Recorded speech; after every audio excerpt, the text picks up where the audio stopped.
Unit number 2, sales of goods act 1930, condition और warranty. वहाँ पर लिखो सबसे पहले कंडीशन और warranty, chapter number 3, unit number 2। Condition और वारंटी में कंडीशन जो है और वारंटी जो है वो एक तरीके का स्टेटमेंट होता है जो कि सेलर और बायर की साइड से बोला जाता है। Stipulation as to time. इसके पहले कंडीशन और वारंटी को समझते हैं, फिर स्टिपुलेशन एज टू टाइम पर आएंगे। मतलब आपको डायरेक्ट कहाँ पर आना है, introduction of condition and warranty पर। एक बात बताओ कि जब भी आप गुड्स परचेज करते हो, है ना, जैसे ए ने बी से कोई गुड्स परचेज करा, तो ए हो गया बायर और बी क्या हो गया यहाँ पर, सेलर। अब सेलर जब गुड्स सोल्ड आउट करता है बायर को, तो वो अपनी तरफ से कुछ स्टेटमेंट बोलता है। क्या बोलता है वो? अपनी तरफ से कुछ स्टेटमेंट। तो जो स्टेटमेंट सेलर बोलता है बायर को, वो सारे स्टेटमेंट क्या कहलाते हैं, कंडीशन और वारंटी। ठीक है। Statement told by the side of seller is called stipulation. Stipulation मतलब स्टेटमेंट। एक तरीके से जो भी सेलर बोल रहा है वो उसके प्रोडक्ट में होना चाहिए। ऐसा कौन रिक्वेस्ट करता है? बायर रिक्वेस्ट करता है। बायर बोलता है कि भाई तुम बोल रहे हो कि तुम्हारा प्रोडक्ट जो है वो इको फ्रेंडली है, तो तुम्हारे प्रोडक्ट में इको फ्रेंडली वाले कंटेंट अवेलेबल होने चाहिए। क्योंकि ये किसने बोला है? सेलर ने। तो सेलर अपनी साइड से जो भी स्टेटमेंट बोलता है, वो स्टेटमेंट एक तरह का स्टिपुलेशन होते हैं और वो प्रोडक्ट के कंटेंट में अवेलेबल होने चाहिए। अब दो तरह की चीजें वो बोलता है। एक चीज कहलाती है कंडीशन, और दूसरा वाला वो जो स्टेटमेंट बोल रहा है वो क्या कहलाता है यहाँ पर? वारंटी। तो कंडीशन किसे बोलेंगे? कंडीशन उसे बोलेंगे जो कि कॉन्ट्रैक्ट का मेन पार्ट होगा। कौन सा पार्ट होगा? Main part. और वारंटी किसको बोलेंगे? जो कि कॉन्ट्रैक्ट का कोलेट्रियल पार्ट होगा। कौन सा पार्ट होगा? कोलेट्रियल। कोलेट्रियल का मतलब होता है सब्सिडरी पार्ट। कोलेट्रियल का मतलब क्या होता है? Subsidiary part. इट मीन्स कि अगर आपने जो भी बोला है वो अगर सही नहीं निकलता है, वारंटी जो है वो कोलेट्रल पार्ट होता है, सब्सिडरी पार्ट होता है। और कंडीशन कौन सा पार्ट होता है? कॉन्ट्रैक्ट का मेन पार्ट। ठीक है, क्लियर है? तो कंडीशन जब ब्रीच होती है तो ऑल टुगेदरली पूरा कॉन्ट्रैक्ट क्या माना जाता है कि क्या हो गया है? ब्रीच हो गया है। क्यों हो गया है? क्योंकि कंडीशन ब्रीच हो रही है। और जब वारंटी ब्रीच होती है तो फिर पूरा कॉन्ट्रैक्ट ब्रीच नहीं माना जाता है। इसका मतलब कंडीशन का ब्रीच होना पूरे कॉन्ट्रैक्ट का ब्रीच होना है, पर वारंटी का ब्रीच होना पूरे कॉन्ट्रैक्ट का ब्रीच होना नहीं माना जाता है। अगर वारंटी ब्रीच हुई है तो कॉन्ट्रैक्ट खत्म नहीं होगा, सिर्फ आप क्या क्लेम कर सकते हो सामने वाले से? डैमेज। तो याद रखना कि कंडीशन ब्रीच मतलब कॉन्ट्रैक्ट एंड हो रहा है, कॉन्ट्रैक्ट एंड हो रहा है। पर वारंटी जो कोलेट्रल और सब्सिडरी पार्ट है उसके खत्म होने से पूरा कॉन्ट्रैक्ट ब्रीच नहीं माना जाएगा। तो ये कंडीशन और वारंटी के बीच का डिफरेंस है। अब मॉड्यूल में से पढ़ के देखते हैं कि ये क्या बोल रहे हैं। ठीक है। Introduction, condition and warranty. At the time of selling of goods, जब हम गुड्स को सोल्ड आउट करते हैं तो जनरली क्या होता है कि सेलर में एक सर्टन स्टेटमेंट, सेलर अपनी साइड से क्या करता है? कुछ स्टेटमेंट बोलता है ना। सेलर अपनी साइड से कुछ स्टेटमेंट बोलता है, तो ये जो स्टेटमेंट है वो कहलाता है कंडीशन या वारंटी। ठीक है। With a view to induce and intending buyer to purchase the goods. उसका व्यू क्या रहता है कि सामने वाला बायर क्या करे? वो गुड्स को परचेज कर ले। ठीक है। लेकिन आप जो भी बोल रहे हो उस पर विश्वास करके सामने वाला गुड्स खरीद रहा है, तो जो आप रिप्रेजेंटेशन देते हो अगर वो सिग्निफिकेंट है या बहुत मेन पार्ट है तो उसे हम कंडीशन बोलेंगे। और अगर वो सिग्निफिकेंट नहीं है, लेस सिग्निफिकेंट है, मतलब थोड़ा कम इम्पोर्टेंट है, तो उसे हम वारंटी बोलेंगे। मतलब ये है कि कंडीशन मतलब main part two the contract, अगर वो ब्रीच हो जाता है तो पूरी कंडीशन ब्रीच हो जाती है। तो देखो इन्वर्टेड कॉमा में लिखा है condition is a stipulation essential to the main purpose of the contract, the breach of which give rise to the treat the contract repudiated. Repudiated मतलब तोड़ना, जिसके अगर ब्रीच हो जाएगा कंडीशन तो माना जाएगा कि पूरा पूरा कॉन्ट्रैक्ट उसी दिन क्या हो गया है? टूट गया है, एंड हो गया है। लेकिन warranty is a stipulation collateral to the main purpose to the contract, the breach of which gives rise to the claim for only, क्या लिखा है? डैमेजेस। आप क्या क्लेम कर सकते हो? केवल डैमेज क्लेम कर सकते हो, उसका टूटना पूरी तरीके से कॉन्ट्रैक्ट का टूटना नहीं माना जाएगा. Let us assume Ram buys a new Maruti car from the showroom and the car is guaranteed against the manufacturing defect under normal uses for a period of 1 year for the date of original purchase. In the event of any manufacturing defect, there is warranty replacement of defective part. It cannot be properly repaired. After 6 months, Ram finds that the horn of the car is not working. Here, in this case, cannot be terminate the contract. The manufacturer can get either repaired or replace it with new horn. Ram get a right to claim damages if any suffered by him, not the right of reputation. केवल horn खराब होना पूरी car का replacement वाला right awkward नहीं करता. Horn खराब है तो सामने वाला डैमेज ले लेगा या हॉर्न को क्या करके दे देगा? रिपेयर करके दे देगा. तो यहाँ कंडीशन ब्रीच नहीं हुई या मैन्युफैक्चरिंग डिफॉल्ट नहीं है, केवल एक पार्ट खराब था. इसकी वजह ऐसा होता है कि कार जो है वो स्टार्ट ही नहीं हो रही है और जब स्टार्ट हो रही है तो उसमें धुआं निकल रहा है. तो ऐसी कंडीशन में क्या होता? पूरी की पूरी कार क्या करनी पड़ती? चेंज करनी पड़ती, रिप्लेस. या उसमें कोई मैन्युफैक्चरिंग इनहेरेंट डिफेक्ट होता है जो दिखाई नहीं दे रहा है पर वो है और उससे कार की क्वालिटी जो है वो हाईली कॉम्प्रोमाइज हो रही है. यहाँ हॉर्न खराब है तो क्या करके दे देंगे? कोई बहुत बड़ा इशू तो ये लेस सिग्निफिकेंट इशू है. लेस सिग्निफिकेंट इशू मतलब वारंटी और मेन इशू मतलब कंडीशन. समझ में आ गई बात? जैसे मान लो कि आप बोलते हो हमें हाईवे पे कार चाहिए. हमारा बिजनेस है कि हम लोगों को ट्रैवलिंग करवाते हैं. उन्होंने आपको मारुति 800 दे दी, अल्टो दे दी, स्विफ्ट दे दी और क्या बोला कि ये कार जो है वो टूरिस्ट पर्पस के लिए फिट है. बताओ क्या हाईवे पर इस तरह की नॉर्मल रेंज की कार सेफ होती है? नहीं. तो उन्होंने आपको गलत इन्फॉर्मेशन दी. उनको आपको क्या देना चाहिए था? एक्सयूवी देनी चाहिए थी या कोई हाई क्लास मॉडल की जो एकदम मजबूत कार होती है वो देनी चाहिए थी. तो यहाँ पर उन्होंने आपके साथ कंडीशन ब्रीच की. फिर आप पूरा का पूरा कार रिप्लेस कर सकते हो क्योंकि आपने टूर एंड ट्रेवल पर्पज से कार मांगी थी, ना कि फैमिली ओरिएंटेड. समझ में आ रही है बात? कंडीशन ब्रीच होना तुम्हें ढूंढना पड़ेगा कि ये मेन पार्ट है कि नहीं. वारंटी कौन सा पार्ट है? Subsidiary.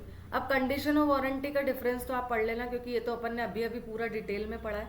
When condition is treated to be as warranty IMP, भैया क्या ऐसा होता है कि कंडीशन ब्रीच हो रही है तो ऐसा माना जाए कि वारंटी ब्रीच हो रही है? क्या ऐसा होता है क्या?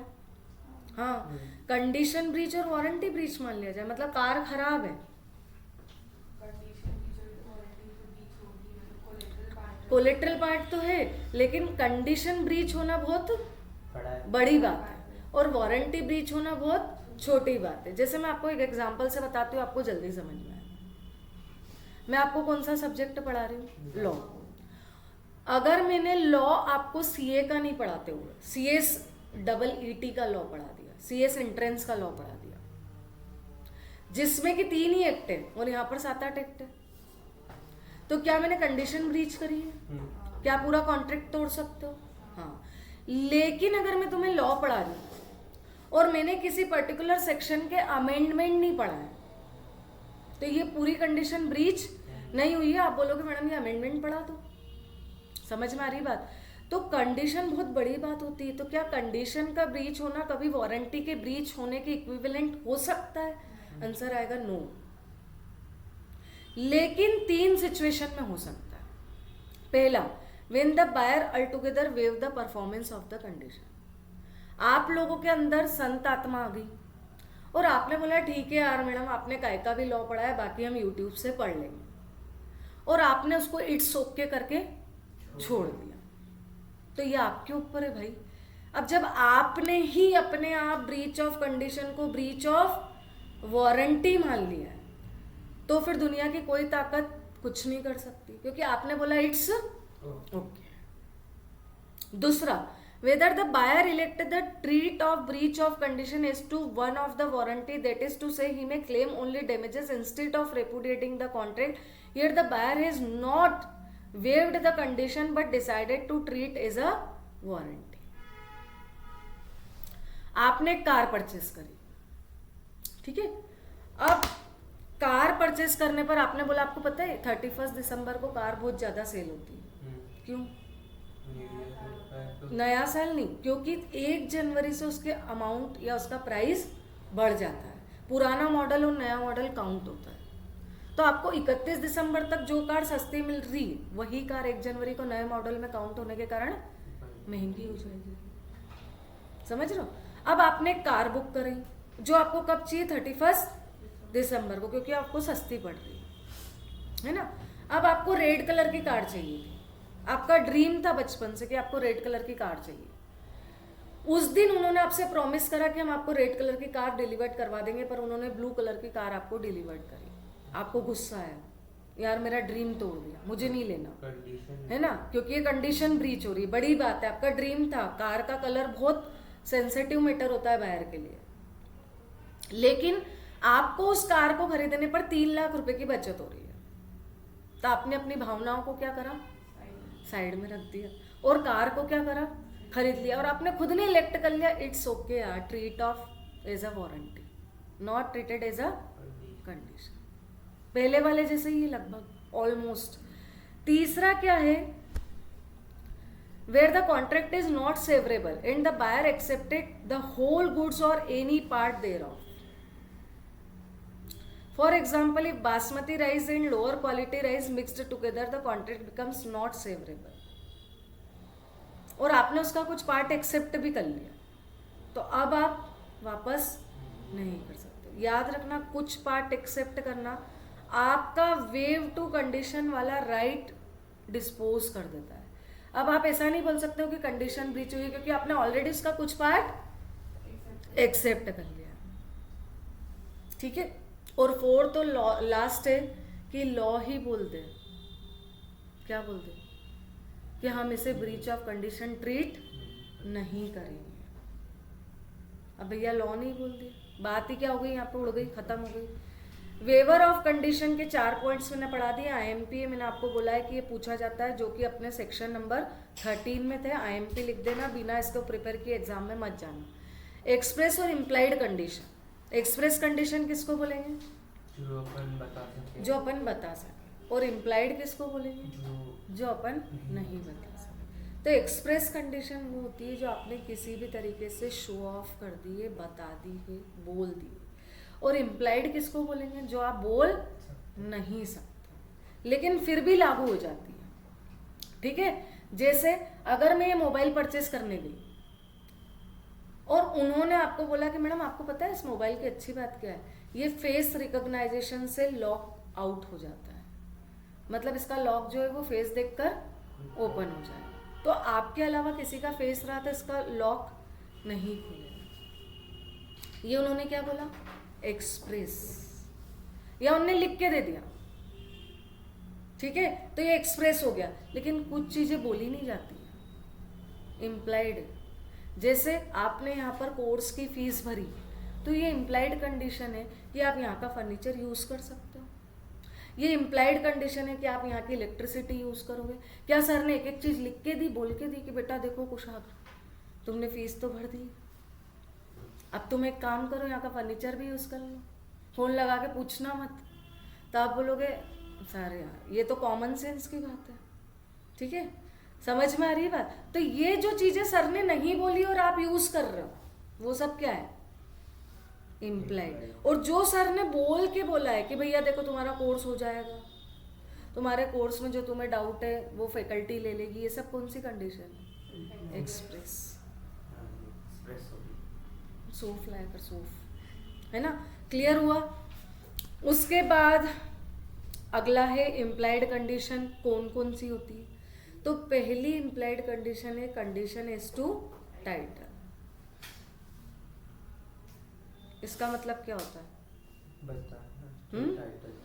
क्या क्या क्या क्या क्या कंडीशन इज टू टाइटल मतलब मैंने ये फोन खरीदा, मतलब जिससे ले रहे हो वो असली हो, जो ओनर है वो रियल होना चाहिए। Very good, very good. आपने ये फोन खरीदा तो आप शॉपकीपर से ये पूछोगे क्या कि जो आप बेच रहे हो वो सब चोरी से पकड़ के लाए हो क्या, नहीं। आप ये मान के चलते हो कि जो दुकानदार है वो गुड्स उसी की ऑनरशिप का है। तो टाइटल मतलब लिख लो ऑनरशिप, ये लिखा हुआ आपको याद आएगा, बाकी मॉड्यूल में लिखा हुआ उड़ जाएगा, देखो उसका साइड में लिखा हुआ है। है ना। तो कंडीशन S2 टाइटल बोलती है कि आपको पूछना नहीं है। फिर सेल बाय डिस्क्रिप्शन मतलब जो दिखाया वही होगा। जो आपने डिस्क्राइब करा है गुड्स उसी क्वालिटी का है। कुशाग्र ने 31 दिसंबर को एक कार परचेस करी और सेलर ने बताया कि ये कार ट्रैफिक ज़्यादा होने पर हवा में उड़कर ट्रैफिक को क्रॉस कर लेगी। तो अगर वो हवा में नहीं उड़ी और ये ट्रैफिक जाम में फंस गया तो इसे ब्रीच ऑफ कंडीशन माना जाएगा। और breach of condition breach of contract है, ठीक है। यही हुआ ना वो। तो पहले कंडीशन ब्रीच हो रही है ना भाभी, आप केस किस नाम पे लगाओगे? कार तो उड़ी नहीं। कुछ भी लगा है। कुछ भी क्यों लगाओगे? जो फीचर बताया डिस्क्रिप्शन बताया वैसा मैच होना चाहिए ना। वो भी कॉन्ट्रैक्ट बोल के भी कर सकते हैं ना। क्या?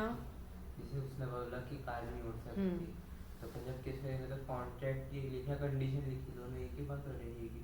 मतलब क्या बोल रहा है ये समझ में आया क्या? उसको समझा पहले फिर। मतलब कि जैसे मैंने बोला कि कार जिससे खरीदी उसने बोला कार उड़ सकती है, तो उसने कंडीशन ब्रीच हुई कि कार उड़ी नहीं, तो अपन केस करेंगे तो कॉन्ट्रैक्ट के नाम पे कंडीशन के नाम पे करो, दोनों एक ही बात रहेगी। नहीं तो ये सेक्शन का यूज आप हाँ तो आप कॉन्ट्रैक्ट का केस कर पाओ, क्योंकि सेक्शन कौन सा लगेगा इसमें 15 कि सर देखो इन्हें डिस्क्राइब करा था और ये उससे मैच नहीं कर रही है, ठीक है। देखो A8 Kolkata sale B 12 bags of waste silk on its way from Murshidabad to Kolkata. There is an implied condition that the silk shall be such as is known to the market as waste silk. If it not, B is entitled to reject the goods. क्योंकि condition breach हुई, ठीक है। Description से match नहीं किया ना goods को। आप जैसे बताते हो कि ये आगरा का पेठा है और वो निकले महू का, तो आपने तो कहाँ का ऑर्डर किया था, तो इसे ब्रीच ऑफ कंडीशन ट्रीट किया जाएगा। Sale by sample bulk shall be correspondence with the sample quality. The buyer shall have a reasonable opportunity of comparing the bulk with the sample. ये तो समझ में आई गया, ठीक है। सैंपल बताया है तो ये ऑब्वियस है कि गुड्स सैंपल से मैच करता हुआ होना चाहिए, बशर्ते कि आपको कंपेयर करने के लिए अपॉर्चुनिटी दी गई हो और आपको बोला गया हो कि भैया अपॉर्चुनिटी है आपके पास, आप देख लो इसको एक बार, ठीक है। The good shall be free from sale by description में लाइन है थर्ड वाली, if you can not if you contact to sale piece you can not complain the buyer to take these, the buyer is not bound to accept and pay for the goods which is not according to, मतलब ये तो वही हुआ ना कि जो अपन ने बताया और उसका अलग है। हाँ ठीक है। फिर सेल बाय सैंपल समझ में आ गया।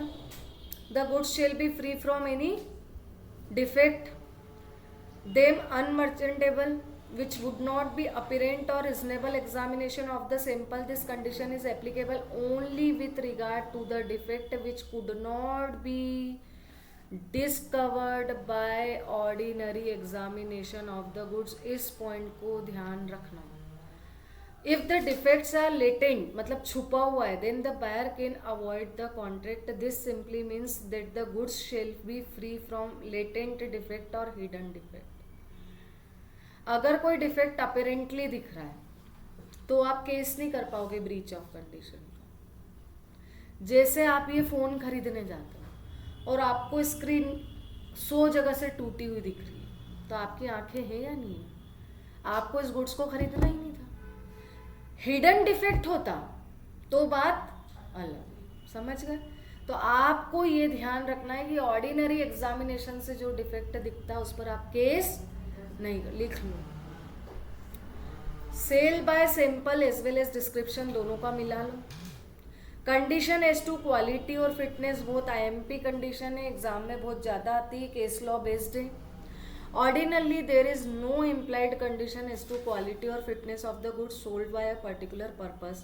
However, the condition as to reasonable fitness of goods for a particular purpose may be implied if the buyer had known to the seller the purpose of this purchase and relied the skill and judgment of the seller to select the best goods and the seller has ordinarily been dealing to those goods. This implied condition will not apply if the goods have been sold under trademark or patent. समझ में आया? समझ में आया? बताओ. थोड़ा अगर मान लो आप गुड्स खरीदने गए और आपने पर्पस बता दिया और फिर भी सेलर ने गलत गुड्स बेचा है तो सेलर जिम्मेदार होगा. मतलब ये कंडीशन तब ब्रीच मानी जाएगी जब आपके पर्पस देख तो कौन